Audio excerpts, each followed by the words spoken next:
Hey guys, this is James from Man Tripping and Men Who Blog, and we are here talking about this awesome rum that I discovered during Mardi Gras last year from these crazy Cajun guys. That I think I was half drunk already and half filled up with uh,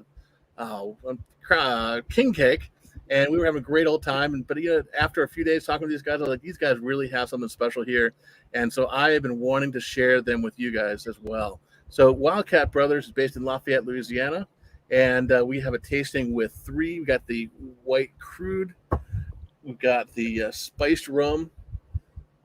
Whoa, there you go, and we have the Noir black rum.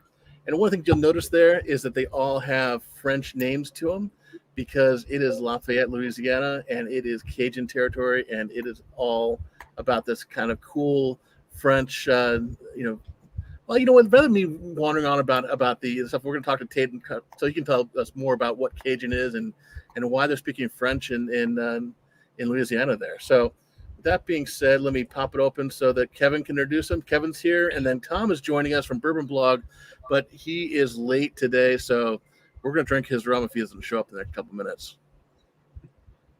Well, hey, it's glad to be here. Thanks for having me on. I'm the Kepbo of pubclub.com. And as anybody who knows me, the Kepbo, and as anybody who knows pubclub.com knows, I love rum.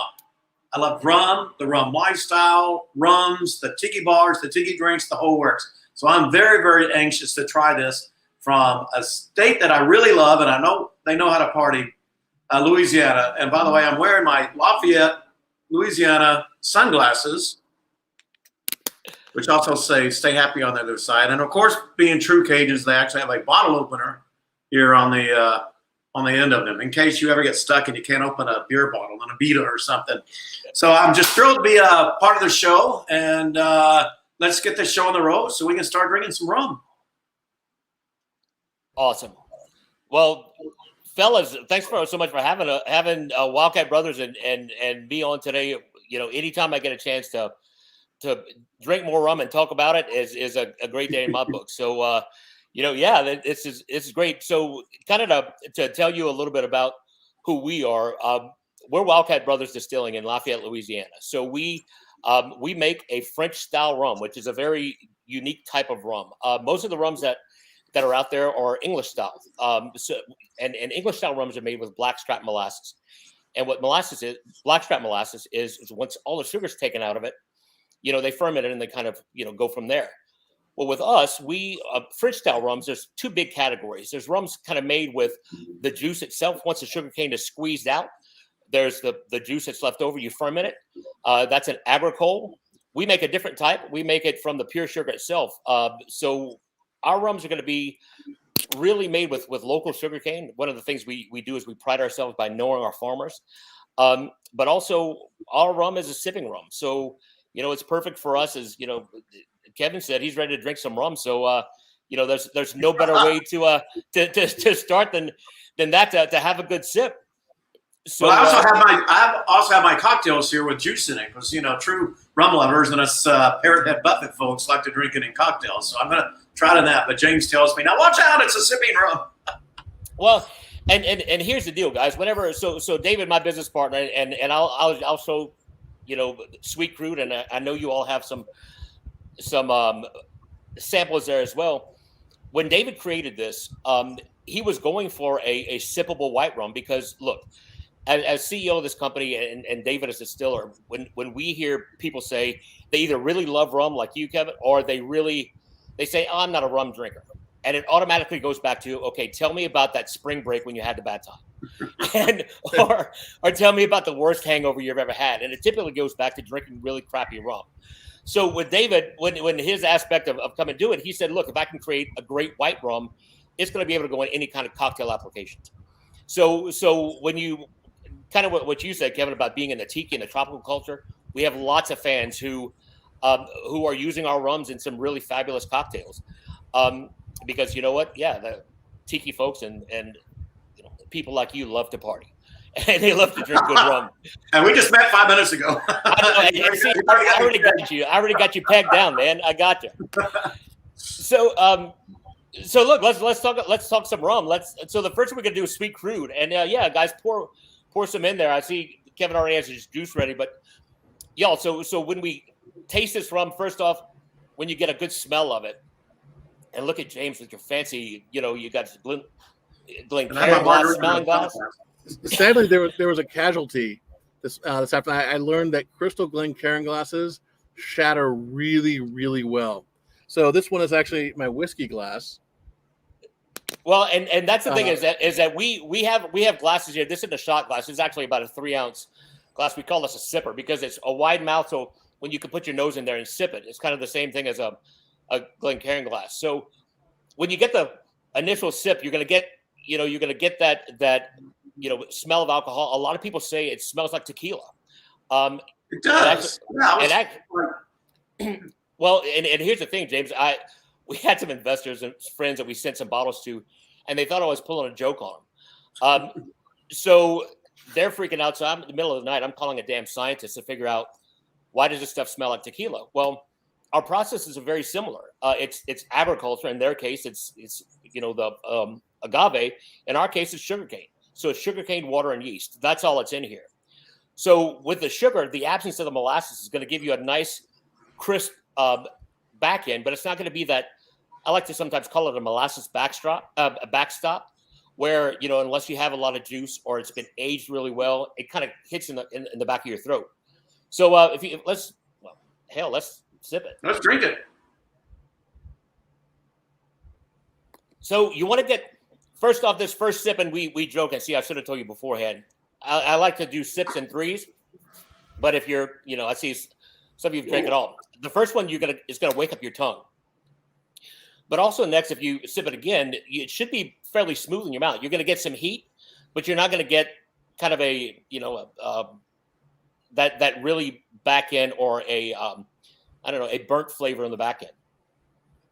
Yeah, I can tell you what. By the time I finish all these, I'm gonna be hammered because this stuff on the first sip is strong. Watch out, parrot heads. You don't want to be guzzling this at a buffet show. You want to be sipping this, taking it easy when you're parrot heading. And look, I'm glad you brought that up because here's the thing. So our sweet crude right now is regular 80 proof, but because it is a young rum. I mean, it can go from being a grass to being in this glass in about 7 days. So in terms of being a young rum, it is going to be very a clean taste. But one of the unique things about it is that we have other rum lines of this variety that go up to 100 and even 120 proof, and it tastes the same. And actually, our tiki bartenders are really doing a lot with our overproofed rums because of the smoothness of the finish and the extra alcohol. It really stands up to a lot of the juices in the cocktails. So I call it a sneaky tiki drink. What's that? Oh yeah, I call it a sneaky tiki drink, right, James? The one thing I like about it is there's a lot of white rums that I think and this is true to be honest for tequilas too, that they get looked down upon because they're so young, that they just taste cheap. But yours taste.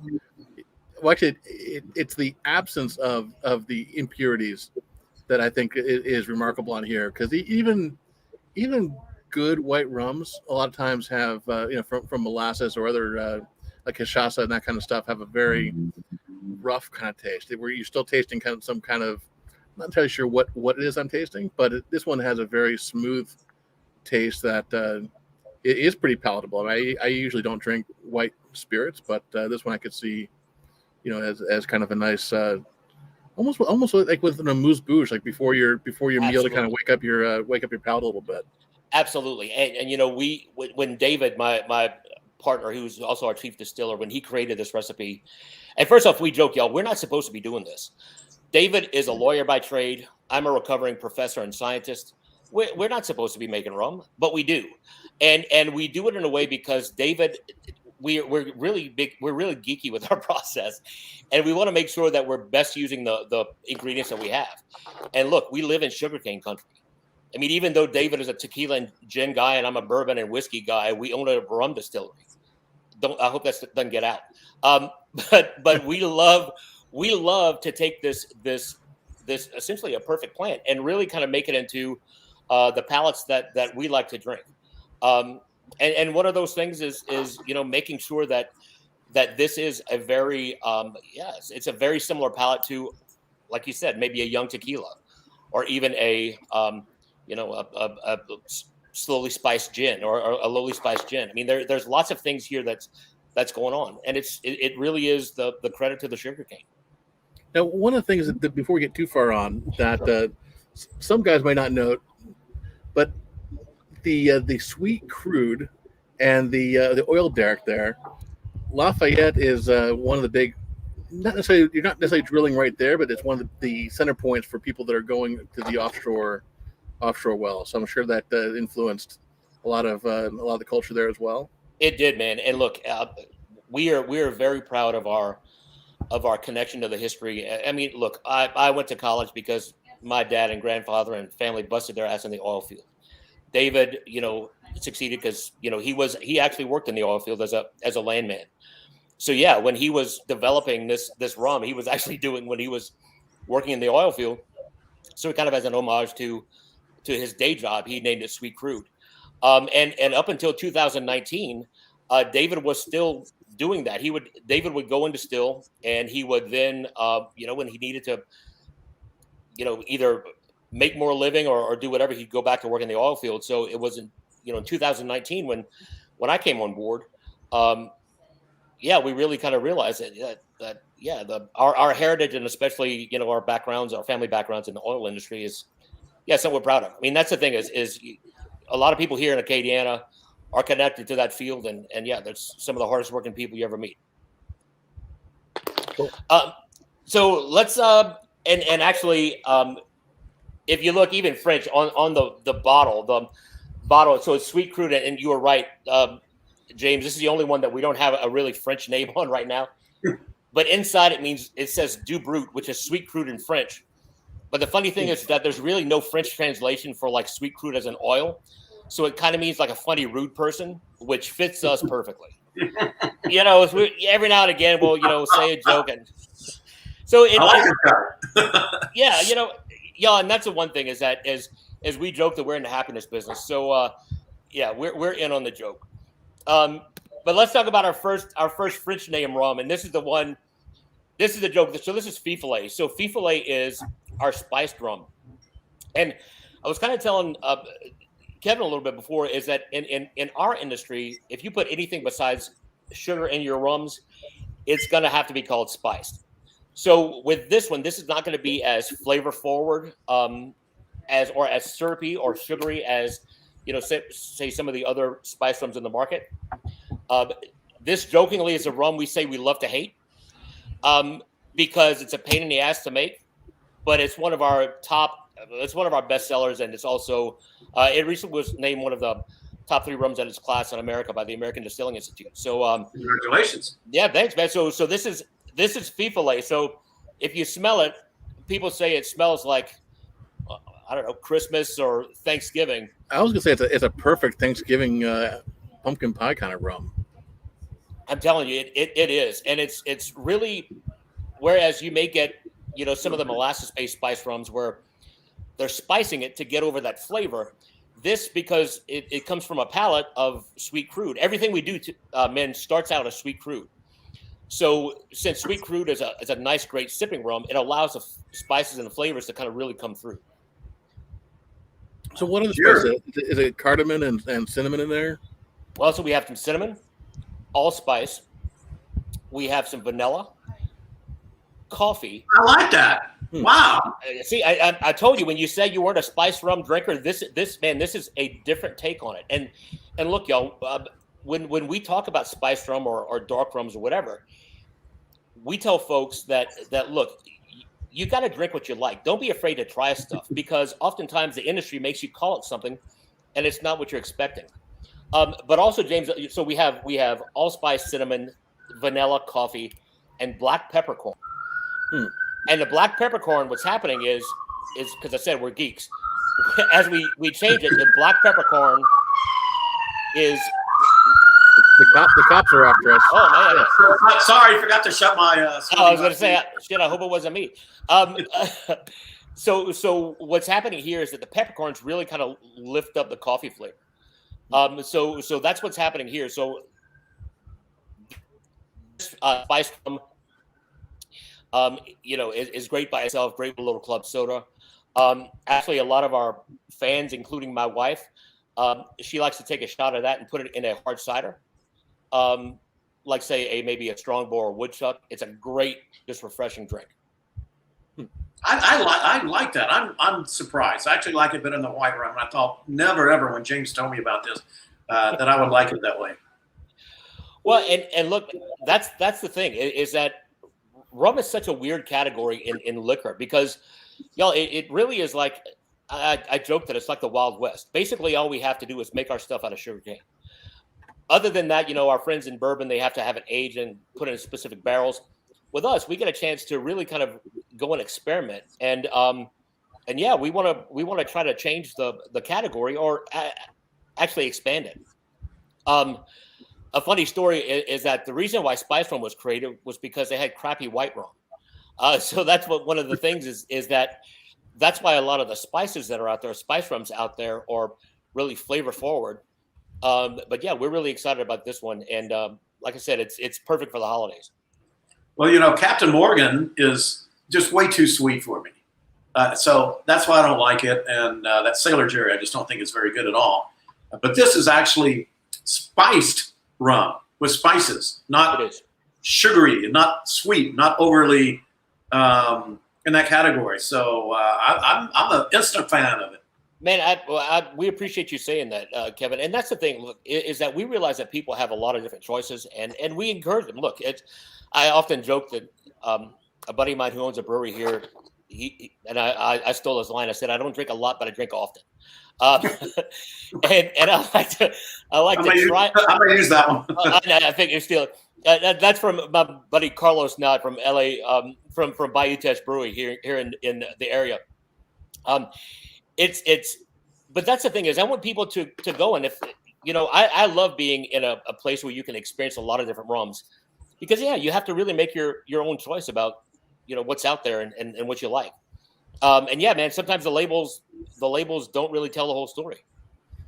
Now one of the things that you have a mad scientist working over there, that you're coming up with all sorts of different versions of rum that have never been tried before.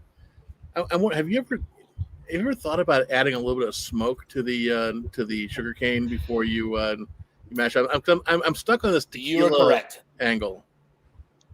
Yes, we do. We do a lot of smoke that actually we're doing a lot of new smoke applications, and it goes very well, especially with our aged rums. But yeah, we've done it everything from smoking the cocktail itself to we're looking at doing some smoked sugarcane as well. And that's the thing is or smoking the sugar beforehand.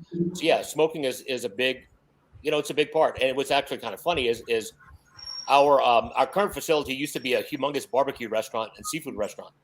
Mm-hmm. So in terms of smoking, we got a lot of smoker applications there. So we can do it. So in terms of that, James, how have you, with the smoked tequilas, the applications that you've tried? Well, I was thinking just even, I mean, obviously there's mezcals that tend to have a more smoky nature. Sure. And the one thing that would make this, that when I tasted it, that's clearly not a tequila, is there's no floral flavor.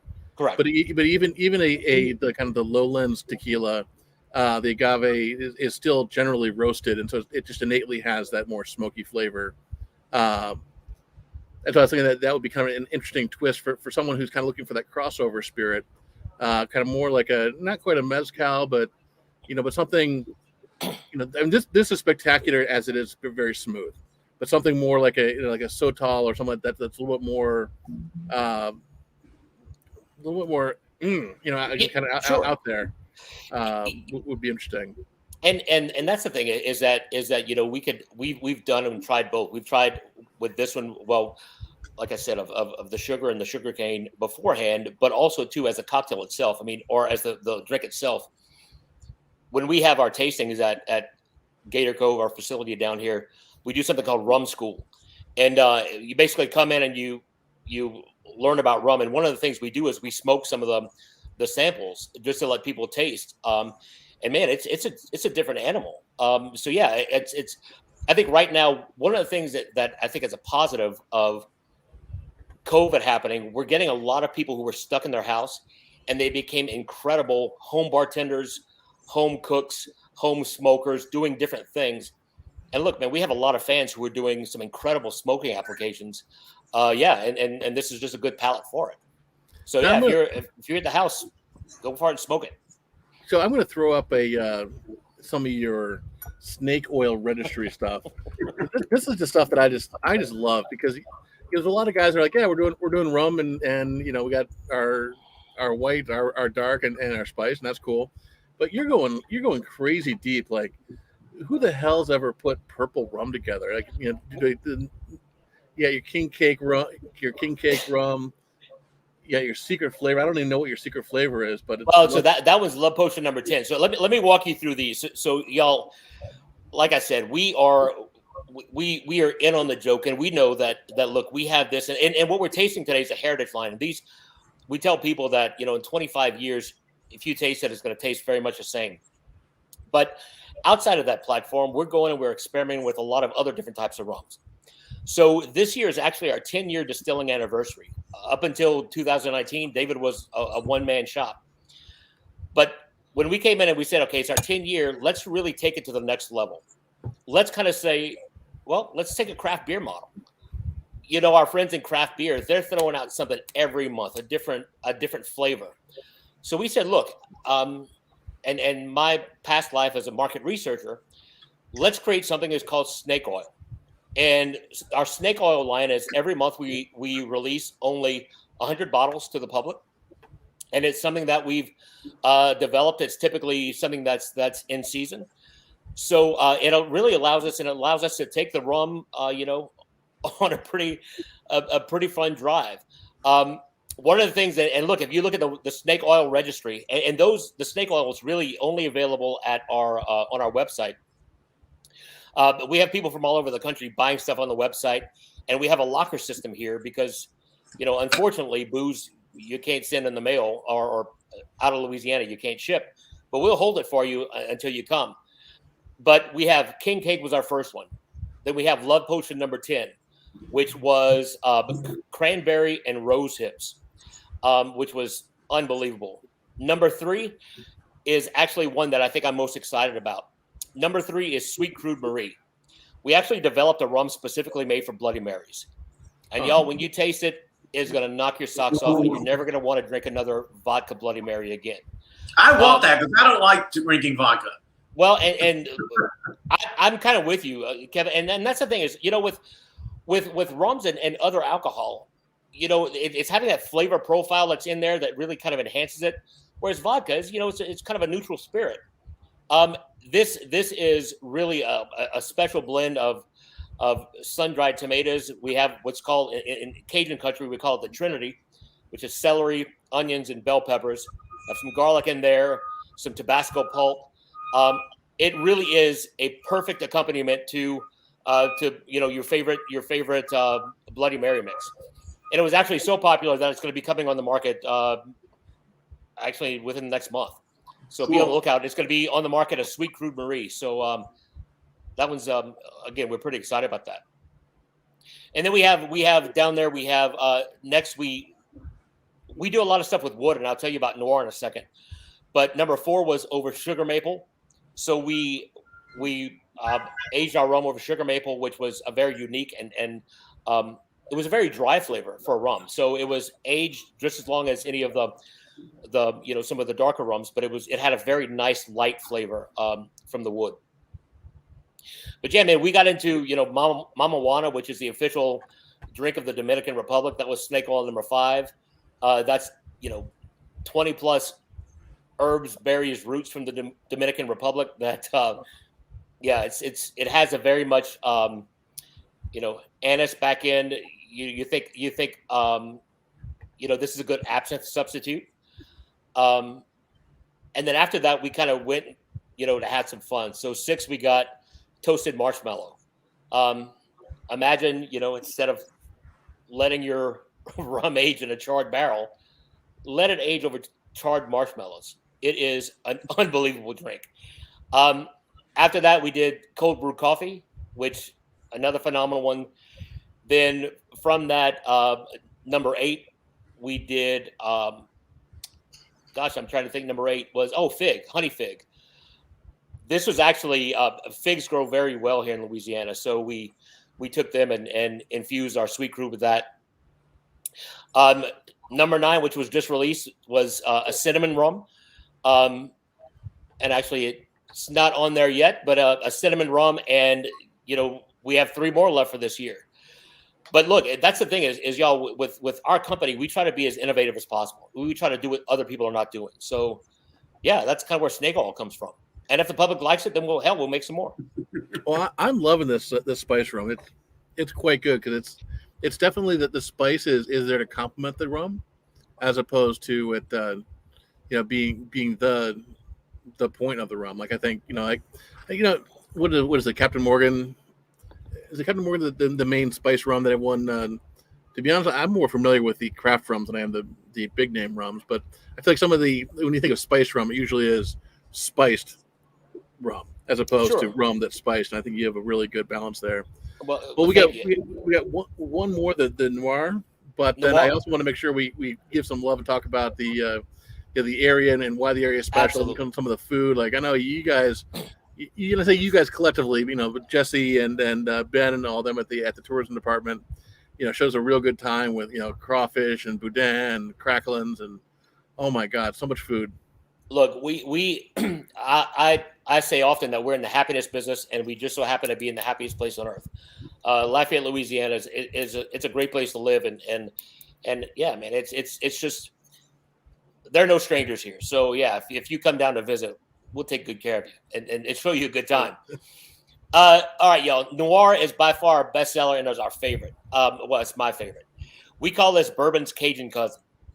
So Noir is a 5-year blend. So imagine it being resting 5 years, our sweet crude, 5 years in a second use charred oak barrel from one of our bourbon friends up in Kentucky.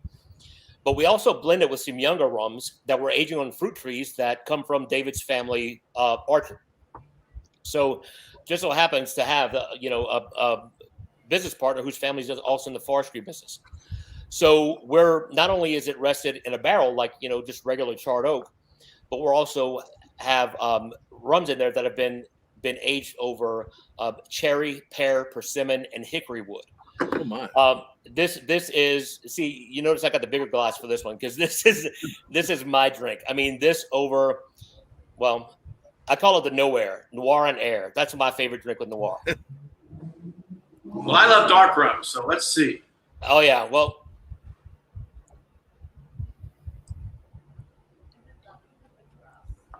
boy, it smells like bourbon, but it goes down super smooth and doesn't taste like bourbon. Correct. So it very much has the hints of a bourbon or a whiskey, and you're right. It does have the smell. But look, we tell people that anything you do with a dark or bourbon or whiskey cocktail, you can use Noir in it. Like for example, an old fashioned made with Noir will knock your socks off. Just a Noir and soda is great. But yeah, anything, and that's the thing with Noir. You're getting the real smoky flavor, but also you're really getting some of the different wood flavors. And that's, again, y'all, we have here in Lafayette an abundance of riches that the area is so plentiful with either our food or resources that we want to kind of combine them all in there. So yeah, we use local hardwoods to really kind of age our wood to age our rums to make it a really unique flavor. This is really. Well, what the problem with this? Sorry, go ahead, James. It seems a little bit sweeter than the crude too. Is that kind of picking up some of the sweetness from the different fruit woods? There is some of that, yes. So there's going to be and that's the thing is that it is going to be a little sweeter on the palate. But yeah, it's the different woods that are really interacting with the rum that's making something special here. I was going to say, sorry. And by the way, I talked to Tom. It was my fault that he's not on time because he said 7 CST, and I said yeah, thinking that he said 7 ET because he's been in New York all the last week. So I'm just gonna call it right now and say, hey, we're gonna have a damn good show right now. Thank you for all the guys who are watching us, but we will definitely be having you back taped to do a proper thing, because I've had fun so far, and I know I want to share this experience with Tom as well. Absolutely. Well, it's even more fun because it's jokingly. So Noir's been Noir rum has been the bourbon of the month at 4 different big bourbon societies in Louisiana and Texas. And I joke with them saying, look, how much are you guys drinking? You can't read RUM on the front of the bottle. But that's the thing is that it really shows the versatility of the sugarcane. It shows that, it's really respecting the tradition of aging. And yeah, it gets, like I said, it's bourbon's crazy Cajun cousin.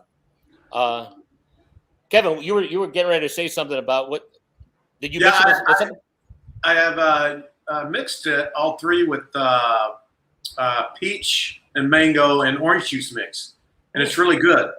But the problem with it is, as my friend Lou Larry taught me, it needs more rum. I like your style. So, cheers. Cheers on that one. Oh, now that you add more rum, that is a spectacular cocktail. Wow.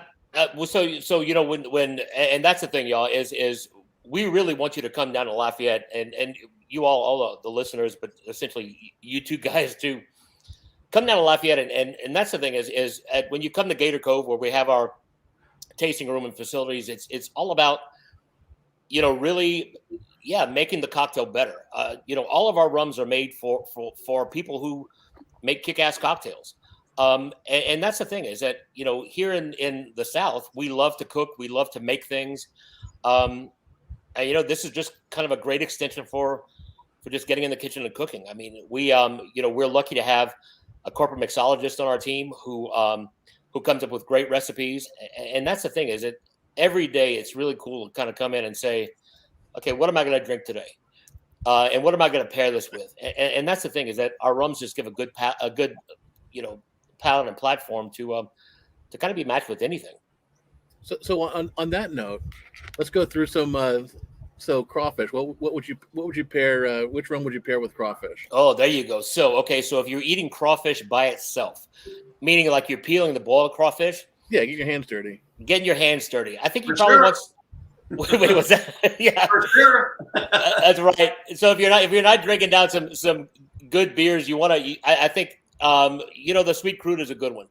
I think that real punch of being a new rum, mixed with something, or even on the rocks with some soda, it's going to be a nice complement to some of the spiciness of crawfish. I think if you're getting into some of the details or some of the cooking, like say an étouffée where it's prepared, I think you may want to go for a nice fifole cocktail. Some of the spices really complement. And Noir just goes with anything. I mean, so in terms of that, I think it kind of depends on the application, but I think crawfish, you're looking at probably Sweet Crude and fifole being your best. But if you're doing gumbo, I'm telling you, gumbo goes great with Noir. Oh yeah, I'm thinking gumbo would be fantastic with the darker rum. That's it. It really does do a nice balance and gumbo. And that's the thing is kind of the geekiness of how we deal with this is, I have one of the best jobs in the world. I talk with bartenders, chefs, and folks like y'all all day. And I asked the chef one time, I said, why in the hell does this work so well? You have this dark rum that has a nice, smoky, sweeter finish. And he said, Tate, it's really the same reason about, a gumbo has a dark roux. So it's the kind of the burning of the flour corresponds. I'm going, well, shit, I never thought of that. Yeah, that's to me what would make just a perfect pairing. Yeah. And that's the thing, y'all, is we want people, innovation is one of our founding principles here. And we want people to be innovative with, and Kevin, I really dig that you have your cocktails out, your mixers, and you're mixing it. We want people to take this stuff and say, look, here's how I can make it to my liking. Because nothing excites me more than to walk into a bar or restaurant and have somebody wow me with one of our products. And that's the thing is that it's our products are made to, we put our heart and soul into it. So yeah, we want you to use it the way that you like it. Yeah. So definitely gumbo is good with Noir. So going down the list of some other iconic Cajun stuff. So how about Boudin? And I know when I say Boudin, there's also different Boudin down there. I thought Boudin was just one thing, but my God, you guys have like seafood Boudin and all sorts of stuff. But so and for your viewers and listeners who don't know what Boudin is, it's when God had a good day and said, "Look, let's make a great food." And Boudin is basically a nice sausage that's just with rice, and in Lafayette we have you can cook it a variety of different ways, but in Lafayette there's a kind of the Lafayette. The best place to get Boudin in Lafayette's at a gas station, just because it's a working person's food. You can eat it on the go. It would be your filet or your Noir. I think Noir would pretty kick ass with a nice dark Boudin. I think a lighter Boudin, maybe a filet. So basically, what Boudin is a sausage made with rice and all parts of the pig, from the tail to the snout. So it's fun living in Louisiana right here. there's all sorts of good stuff. And that's the thing I love. I went to a Lundi Gras, I think it was dinner, and every single piece of the hog was used. Maybe not the tail. I don't know about the tail, but I'm sure everything else was used from cracklings to ribs to. You okay there, Kevin? I have these glass coasters in it, stuck to it. It got stuck. I was just having flashbacks to when I knocked that Glencairn glass. I know. I apologize for that. I know. But so, what are some of the other iconic foods that maybe people should check out when they're down there? Well, look, I think in Louisiana, bread pudding is one of the big ones here, and actually we're lucky. A lot of our friends in Lafayette. Hey, what's up, Tom? How's it going? It's going great, man. Tom heard us talking about food, and he's like, "Let me get a week." And then I enter the room. I know, I'm digging it. A good bread pudding. Actually, a lot of restaurants here use Noir in their bread pudding, their rum sauce and bread pudding. So that's kind of a really big staple here in Louisiana. But it's a great pairing with our rums. These are really, I have been tasting these. These are really delicious rums. What you all have done is really something so unique and elegant. I love what you're doing. Well, Tom, we appreciate it. And we jokingly say that, as being in the bourbon blog, Noir, we call it. And actually, this is not even us. It was our friends in Kentucky. They kind of said, this is bourbon's Cajun cousin. Oh, yeah, without a doubt. Because, and that's the thing is that it really allows us to, because y'all, I'm telling you, I have people who come into our tasting room, meet me places, go, yep, you own a rum distillery. I hate rum. That's not good. I mean, that's what they go. That's their initial go-to. So it becomes a thing of, okay, well, have you tried, different types? And I think that's the thing is when people come and they say, look, I got drugged here by my wife or my husband. I don't like rum. It's kind of a discussion of, okay, what do you like to drink? And I think all of our offerings kind of are able to hit those marks. Oh, without a doubt. And with the spiced flavored rum, is it fifolet? Is that how you say it? It is. What are you spicing this with? So we have some cinnamon, some allspice, some vanilla, coffee, and black pepper. Ooh. And the black pepper is really amping up the coffee flavor. So people go, it's peppery. No, it's really kind of at the molecular level. It's really kind of busting up that. I get the coffee. I get it all, really. I get all that. And look, and that's definitely one of the ones that when you're tasting it, you want to drink at least 3 times. Take 3 sips because it's always a different flavor. It's unique. I've gone back for fourths and fifths, so I'm good. Oh, hell yeah, man. And look, I think you need 37 sips to taste the filet. Well, since you insisted, I know. Look, guys, yeah. So here's the funny thing is filet. So with filet is basically there's 2 different stories about what a filet is here in Louisiana. So there's one kind of a, as Cajuns, kind of a Cajun folklore of a filet was that light that kind of came out and got bad kids. It was kind of like if you were bad, with your parents would say, oh, the filet is going to get you. which is, one of the reasons why I still don't like to put my feet outside of the covers when I'm sleeping at night. And kind of as a folklore of, it kind of took the bad kids out, into the swamp and took them. But really, the fifole, as we started looking into it, there's pirate folklore, which really falls into the rum. And a fifole in Louisiana, Jean Lafitte was a pirate, famous here, and he would bring a buddy to help him bury his treasure.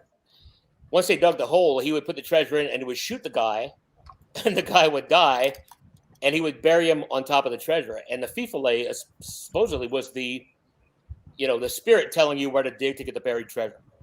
So, either story you want to pick works for us. And yes, we do know that there's 728 different ways to spell fifole, and we chose this one. So feel free to email me on that one. But yeah, that's when we released it, we had people going, "You misspelled it." No, we just chose this one. Well, between the fifole and the loup garou, you got all sorts of interesting characters down there. Absolutely. I mean, there's all kind of folklore we can pull from, and that's the thing, man. Is look, we David and I, James, when you said in the intro about the Cajuns, here in Lafayette and Acadiana, which is the big area in Southern Louisiana where most of the Cajuns ended up. We have a lot of folklore that we can pull. Because that's David and I's culture. I mean, we, through this process and as we were going, we found our family lineage back to the very first documentation of Cajuns in America when they were trying to exchange our money in New Orleans. So, David's family and I have been playing together since about 1765. And so it's kind of cool. So, I mean, this is really, Cajun people doing stuff that's, using the things in the area to make something kick ass. Well, that's pretty awesome. I'm gonna go shut my sliding glass door and cut out the street noise. I'll be right back. Oh, okay, yeah, no problem. Yeah. What did you guys make? Did Kevin make a drink? What did you guys blend with this? Well, I think Kevin, he said something peach and orange and mango. So like some body armor and orange juice and mix it. I'm going pure. I'm just doing the kind of the actual tasting, but. No, I enjoy a cocktail, but I also really enjoy tasting the spirit, and I think being able to taste the culture. I mean, that's the thing I love about craft spirits and craft wine is that I can have a Chardonnay in California and a Chardonnay in Chablis, and they're going to make two completely different things. It's the same way with you're taking your rum here, and yes, it's rum, and yes, they make rum in I don't know where else, 20 different islands in the Caribbean, but every one of the islands in the Caribbean can be different, and so is yours, because you're taking some of your culture and some of your spirit, your mojo, and making it something unique. And I think that's really special. And that's what we do. It really is going back to, taking the area and taking what's and going back, like you said, too, about wanting to taste the alcohol. I mean, as a company, when we came together, David and I, we said, okay, what do we want this company to be about? And it was kind of, first off, conservation. Let's conserve the Cajun way of life. Let's conserve this unique way of making this rum. I mean, it's a very unique recipe that we use, and let's kind of conserve the Cajun heritage. Second is moderation. Both David and I think every time we've ever done anything that's embarrassed ourselves, we've been ashamed of, has been done when we've had too much alcohol. So we often talk about, if you drink a bottle, you're going to die.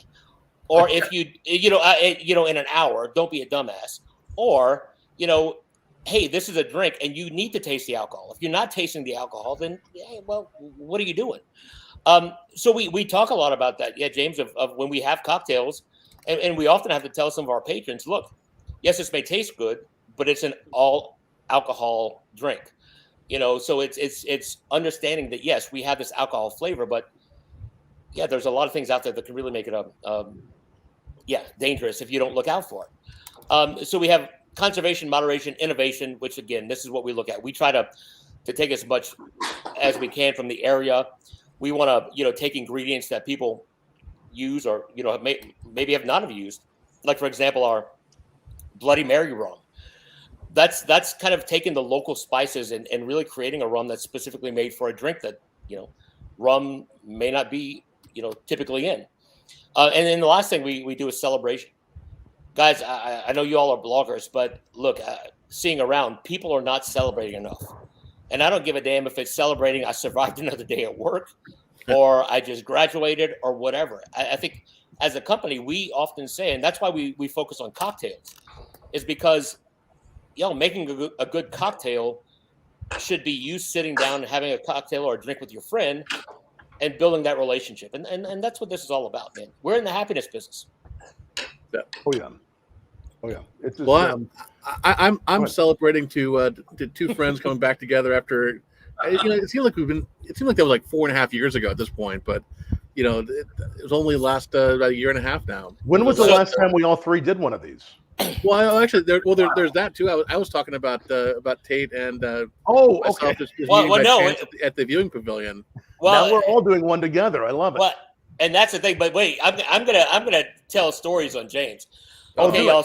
So here's the thing. So we met James, kind of as Kevin had his Lafayette sunglasses from Lafayette Travel. And y'all, look, if you want to figure out what's going on in Lafayette, Louisiana, and all the kick-ass stuff happening in Acadiana, LafayetteTravel.com is one of the best sites. Is our local convention and visitors bureau.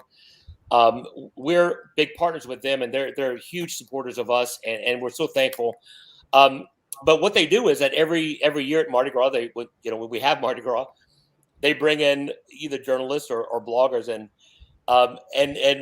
we actually have the opportunity to serve a drink called the Roulette. The Roulette is the official cocktail of Lafayette, and it's made with our sweet crude rum. So to make a Roulette is this. It's basically you're going to take 2 parts sweet crude rum. You're going to take 1 part of simple syrup, 1 part lime juice. So that's basically your classic daiquiri. Look at these sexy bastards. There you go. And then you throw a little club soda and some Angostura bitters on there, and it's a great cocktail. So we make it by the batch, and I'm telling you, James must have drank 7 gallons of that stuff. I had to. It was there, and they didn't have any water down in Louisiana. It was so refreshing. It was one of these situations where, and look, guys, like I said, we joke that we're not supposed to be in this. So every time we get a chance to meet people, we are really appreciative of, and again, David and I just really get excited to meet new people, and that's where look at King Cake.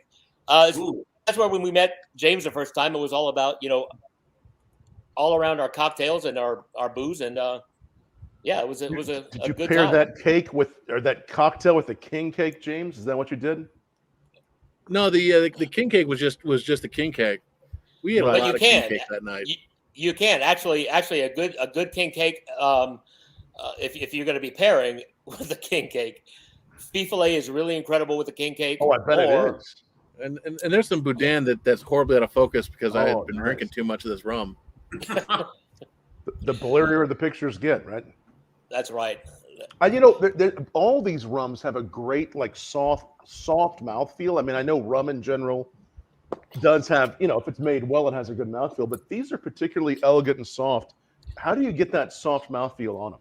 Well, that's a good question, Tom. So that mouthfeel is coming because we don't use any blackstrap molasses in our production. Okay. So as you look, there's 2 big categories in the rum industry of French style and English style. And English style is going to be using the blackstrap molasses, which is basically the leftovers after all the sugar's been taken out. Whereas we kind of come from the front end, and in the French style area. So if you use the juice of the sugar cane, that's going to be an agricole. And you can, if you're in the liquor store, you're going to be able to tell that because the rum's spelled RHUM. With us, we take the first run sugar from actually the oldest sugar mill here in Louisiana, and we're taking the sugar itself, and actually we get it by the ton. So if you're, there's some math geeks out there, we figure there's about a pound of sugar in every bottle of sweet crude. So it's just really it is the first run sugar that is taken. We make it into a syrup and we ferment it. So the smoothness is coming because there's no blackstrap molasses in here. So again, and I think that's so important. I understand this to some degree. The agricole is the juice of the sugar. It's the Correct. juice. The black So- strap is what comes at the end. Yes. So basically, with the way that, and this is the same process even for your own table sugar at the house. Mhm. So there's sugarcane, which is actually, I think, and I'm sure your viewers and listeners will correct me if I'm wrong, but I think sugarcane is one of the few grasses that can be made into alcohol. So it's basically juice. There's a stalk, so it's juiced, and once that juice is there, it's very volatile. So it'll go rancid pretty quick. So you either have to decide: are we going to start fermenting it right now? And that's why you pitch your yeast in there, and it starts fermenting, and that's your agricole. Or you take that syrup or the juice, and you turn it into a syrup. You begin boiling it. So they'll boil it, and once it's boiled, they'll take that boiled syrup, and it looks almost like maple syrup. Even here in Louisiana, we put cane syrup on our pancakes because it kind of looks the same as maple syrup. That's taken in a centrifuge and spun around, and the sugar crystals kind of pop out. So it's done, I think, 4 times, and after the 4th time, what's left over is blackstrap molasses. Well, what we're using to make our rum is whenever it spins out the sugar that's spun out, we get that by the ton, and we make our own syrup, and then we kind of ferment it from there. So that's what's different. And two, look, the way that we make our rum is very regionally specific because, look, somebody in Boston may not have sugarcane fields in the middle of their, in their neighborhood.